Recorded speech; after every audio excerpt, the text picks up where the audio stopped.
Hello YouTubers, and welcome to my channel, Front Engine Dragster Life in the Shop. There's the car sitting under covers for now. Getting ready to take it out of this shop and take it home. Put it in the shop there to get it out of the way.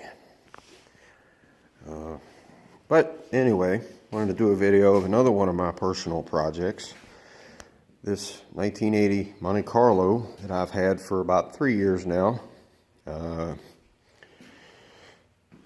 I don't know how to start, but anyway, what I'm doing with this car is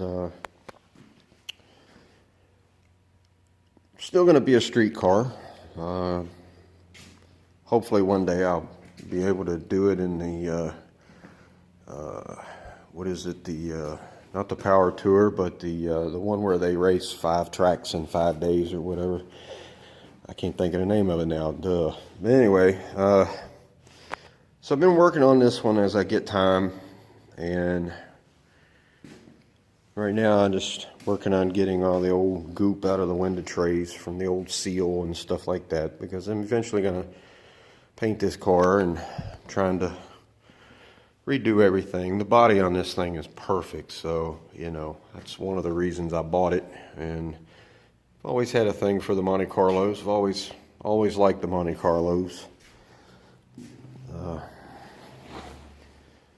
Had a 73 one time. I call them the big body cars. Guess a lot of people call them the second gen cars. But I love that car. I had that car for about 15 years. And I sold it one day, and I've kind of regretted it ever since. So when I did my initial search for another Monte Carlo here about, well, I bought this one 3 years ago. But I'd been looking for about a year, and I was truly looking for another 73. But I wanted a 73 with the console shifter and the bucket seats that swivel, and they're just so hard to find. And when you do find them, they're just, you know, they're in pretty bad shape. And or you find them with a bench seat and column shift, and but there's just not too many of them out there anymore. They never have been a real popular car, so I just opted to go to the smaller body Monte Carlo, and I found this 1980 car here, and I went and looked at it and I bought it, like I said, about 3 years ago, and I drove it home. It had the little V8 267 cubic inch engine in it that barely made enough power to pull the car's weight, much less get out of anybody's way on the interstate, especially driving on the interstate these days. But I had intentions for this car, and I still do, and I'm working on it slowly, very slowly. So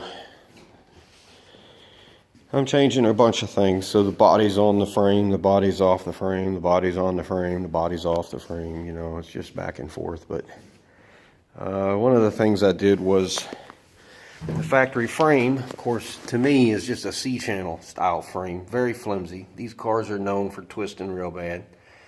So I boxed in the frame, and this round tubing is there was a lot of things I didn't like about this car. I didn't like the wild looking firewall design or the floor pans. These cars, though they're the smaller body version, they're still a pretty big car. And when I sit in this car and somebody sits in the passenger side, you feel like you're sitting in each other's lap. And your feet are all up in the dash, and it's up underneath the dash. You just didn't have a lot of room. And drag week is what I was trying to think of earlier, where they do the 5 races in 5 days, or 5 tracks in 5 days. I hope to do that one day. I don't know, but due to the progress on this project, they may not even be doing drag week anymore by the time I get it done. But you know, hey, no big deal. If I get there, I get there. If I don't, I don't. So I'm just doing some of the obvious stuff. The Monte Carlo, when they placed the engine in these cars, in these small bodies, the height of the engine was in a good place. But it actually sits too far forward. As you can tell, I've moved this one back considerably. At this point, with a turbo 350 transmission, which came factory in this car, it had a 53, I think it was a 53 or 53.5 inch drive shaft in it. Right now, I've got it set to where with the turbo 350 transmission, it'll have, I've moved the engine and trans back to where it takes a 46 inch drive shaft. So, and I'm still planning on moving it a little bit farther back. And then of course that's when this long Monte Carlo front end comes into play. It's going to be hard to work on because you got to reach so far. As you can tell, I did lower it down in the chassis some for a lower center of gravity, and still have all the stock suspension under it right now. But it's kind of hard to see, but if you look there, I've cut out the factory cross member, engine cross member, and plated both sides. And never mind the front motor plate mount, that's a temporary thing for now. But then in the center, I did a tubular K member so I could have a little more clearance, obviously. And then my plan is to go with the tubular control arms, upper and lower, and lowering spindles, because this is the ride height I'm hoping to achieve. Now these rally wheels are, they're not repops, they are actually Corvette rally wheels, and they're 15x8s front and rear. Now obviously I'm going to go to a probably a 6-inch wheel, wide wheel on the front, because I do plan on putting the fender wells back in this car, because you know I am going to drive it on the road. It's, like I said, it's going to be a street car, so I got a long ways to go. But I just thought I'd make a video here, and you know, and as far as the rear end goes, it still has the stock little tiny 7.5 in it. I'm gonna probably more than likely put a 9-inch Ford under it. I may do a Dana 60. I don't know yet.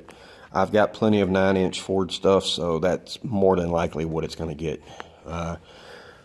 But I'm still trying to figure out if I want to stay with the stock type upper and lower control arms on the rear end, or do I want and just go with like a coilover shock in the back with a shock bar above, you know, from frame rail to frame rail.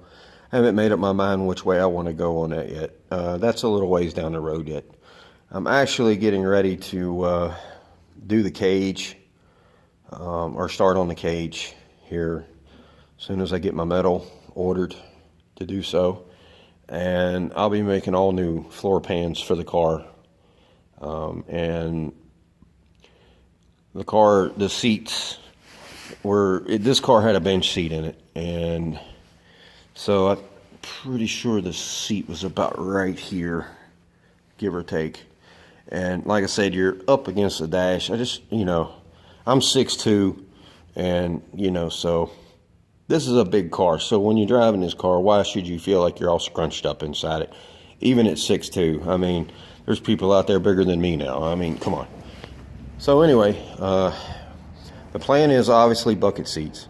But once I do the cage, I'm going to bring the tubing up front here. That motor plate is just a temporary plate to get me started in the right direction. I'll have the pillar bars, and then the dash bar, and then I'll build the motor plate mount from that. This was just to get me started and to kind of get me the location that of the engine and transmission that I was, you know, trying to figure out where I wanted to go. So that'll all get cleaned up because, you know, obviously I got to have room for exhaust to go through here and everything. So, and that motor plate there is obviously in the way. The seats, I'm planning on moving this seats farther back in the car. So the seats were probably somewhere in here. So that, yes, that means I'm going to have a long aluminum dash, a real deep aluminum dash through here, which is fine. You know, so, and that's that. This car, the body is in excellent shape. It had one little teeny tiny rust hole on the passenger rear corner about the size of a ballpoint pen, where it actually went all the way through. I found that. And these Monte Carlos, even the older ones, they tend to rust right in this area. And usually the sign is inside the trunk. You can see the rust inside the trunk, but it was somewhere in this neighborhood right here. Yeah, there it is, right there. But still got to address that issue yet, but that's not a big deal. So anyway, it's going to be a heavy car. I'm still up in the air what I'm going to do for power. I'm either going to do a small block or a big block, obviously. I'm even considering doing an LS swap. I don't know yet. I haven't made up my mind. So, but that's, you know, this is just to get me going. And so yeah, really the car is just gonna, on the road, it's gonna look like a lowered Monte Carlo. You're not gonna know all this other chassis work's been done unless you watch this video. But I'll keep trying to update as I go along. But as I said before, this is a very slow project here. I'm in no hurry for this thing. I've got other stuff I'm working on for people. So, you know, you gotta work so you can eat, and you gotta be able to work so you can play. So, obviously, that's just the way it is. So yes, I'll do more videos as I make more progress on the car. But it probably won't be any time soon because, like I said, this is an ongoing project for the last couple. I started on this a couple years ago. I've had the car for 3 years, but I started on it about 2 years ago, and so yeah. So I take the body off, put the body back on, and, you know, to get a rough idea where things are going to be. But I'm at the point now where once I get started on the cage and take the body off for the last time, I've seen some videos where people were actually cutting the pillars out to weld the top of the cage, and I'm like, wow, I just don't do stuff like that. I'll get it to a point where I can weld it up and then install it in the car. So I just don't like the idea of cutting the top off of a perfectly straight car, even for a 1980 when they were really, you know, they weren't built the greatest. So anyway, all right, well, I hope you subscribe to my channel and like this video and push that little notification bell so the next time I post you can get notification when I do. All right, thank you.